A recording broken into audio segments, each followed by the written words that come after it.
And you see, this is the military in this country. It's not secular.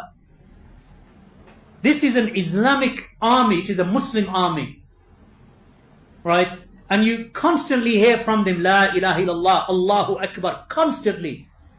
Because there's one difference between us and them. It's not color. It's not even ethnicity. Because many of the ethnic groups are shared. Okay, there's no Pathans on that side, generally speaking. And there's no, Hunzais on that side, generally speaking. But there's a long stretch where the ethnicity is shared. Punjab, Gujarat is shared. Sindh, it's shared. So what separates us from them? You know what it is? La ilaha illallah. And the military knows that. They know when we die, inshallah, we are shaheed. When you die, nar. That's the difference. That's why Pakistani military is not afraid. Have you ever met? I've met a lot of soldiers, because this country is full of them. Everywhere you drive, there's soldiers. So I do actually give them salam. Aap kahan se? Kya kar rahe hain? I do that. Because I treat them nicely. They are the ones who are defending our country. Not once do you meet them except that they are polite. And when you buy a car, who do you buy a car of? Army guy. Because these guys don't lie. They're trusted. They're good people. You make dua for them. And you should thank them and thank Allah that you have them. Because the country next door is 7 times bigger than this. 1 for every 7. And yet these guys aren't scared. These men aren't scared. And I told you how big they are. These are big Punjabis, man. I was sitting there, felt like, wow, look at the size of you. And they were good, polite, whatever tarbiyah they get. I'm not saying, I'm sure that there's bad apples, but vast majority, I've never met a bad one.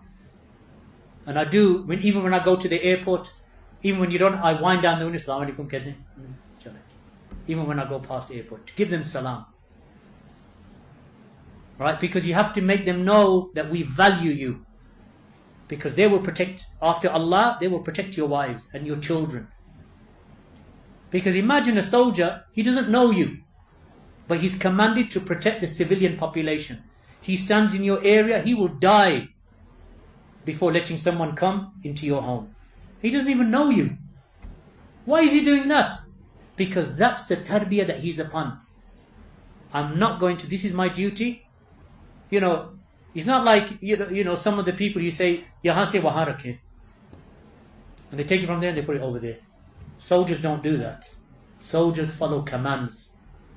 This country has learned the hard way that we have to defend ourselves. We don't want escalation. No one wants escalation in war. Right? Because people like to live in aman, so we can give da'wah. But it gives me comfort at night that Allah has given us an army that is willing to die for Allah and die for the Muslims of this country for the sake of Allah subhanahu wa ta'ala.